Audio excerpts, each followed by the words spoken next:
Gas ఉందని government చెప్తుంది, కానీ ఏజెన్సీ మాత్రం గ్యాస్ దొరకట్లేదు, అందుబాటులో లేనని అంటారు. అసలు ఏంది, గవర్నమెంట్ అబద్ధం చెప్తుందా లేదా గ్యాస్ ఏజెన్సీ వాళ్ళు అబద్ధం చెప్తున్నారా? చూస్తున్నారుగా, ఒక హోటల్ గ్యాస్ బ్లాక్ లో ఎక్కువ రేట్ కి అమ్ముతున్నారని వాళ్ళు ఆ రేట్ పెట్టలేక కట్టెల పొయ్యి మీద అన్ని టిఫిన్స్ కట్టెల పొయ్యి మీద చేస్తున్నారు వీళ్ళు. కొన్ని హోటల్స్ మాత్రం 3-4 గ్యాసులు పెట్టుకొని మరి గ్యాస్ మీదే చేస్తున్నారు. ఎందుకంటే వీళ్ళు పైసలు పెట్టలేరు, డబ్బున్న వాళ్ళు డబ్బు పెట్టి తీసుకుంటున్నారు. అంటే డబ్బు పెడితే గ్యాస్ దొరుకుతుంది. ఒక్క చిన్న సిలిండర్ బ్లాక్ లో 2,500కి అమ్ముతున్నారంట, పెద్ద సిలిండర్ 4,000 నుంచి 5,000కి అమ్ముతున్నారంట. అయితే డబ్బు పెడితే గ్యాస్ దొరుకుతుంది, డబ్బు పెట్టకపోతే గ్యాస్ దొరుకుతుంది. దీనికి అర్థమైంది, నార్మల్ గా బుక్ చేస్తే గ్యాస్ రావట్లే, నువ్వు బ్లాక్ లో పైసలు ఇచ్చి కొను, గ్యాస్ వస్తుంది, గ్యాస్ దొరుకుతుంది.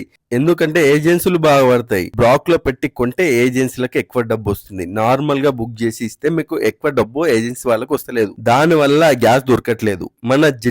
మన రంగారెడ్డి డిస్ట్రిక్ట్ జిల్లా కలెక్టర్ గారే అన్నారు, నారాయణ రెడ్డి సార్ గారు ప్రెస్ మీట్ పెట్టి మరీ చెప్పారు, గ్యాస్ ఉంది, గ్యాస్ అందుబాటులో ఉంది, గ్యాస్ కి ఏ కొరత లేదని ఆయన ప్రెస్ మీట్ పెట్టి మరీ చెప్పారు. అయినా సరే ఏజెన్సీ వాళ్ళు ఏమంటున్నారు, గ్యాస్ లేదు, గ్యాస్ దొరకట్లేదు అని చెప్తున్నారు. నేను అన్ని తిరిగి ఎంక్వైరీ చేస్తే అందులో చెప్పింది ఏంటంటే, ఎక్కువ శాతం గ్యాస్ ఎక్కువ రేట్ కి అమ్ముతున్నారు, బ్లాక్ లో ఎక్కువ అమ్మేస్తున్నారు, బుక్ చేస్తే ఇవ్వట్లేదు, బుక్ చేస్తే లేదు, అసలు అవ్వట్లేదు, రావట్లేదు అని అంటున్నారు. కానీ పైసలు ఇచ్చి ఎక్కువ డబ్బు ఇస్తే గ్యాస్ దొరుకుతుంది, గ్యాస్ ఇచ్చేస్తున్నారు. ప్రభుత్వం గ్యాస్ ఏజెన్సీల పైన దృష్టి పెట్టాలి.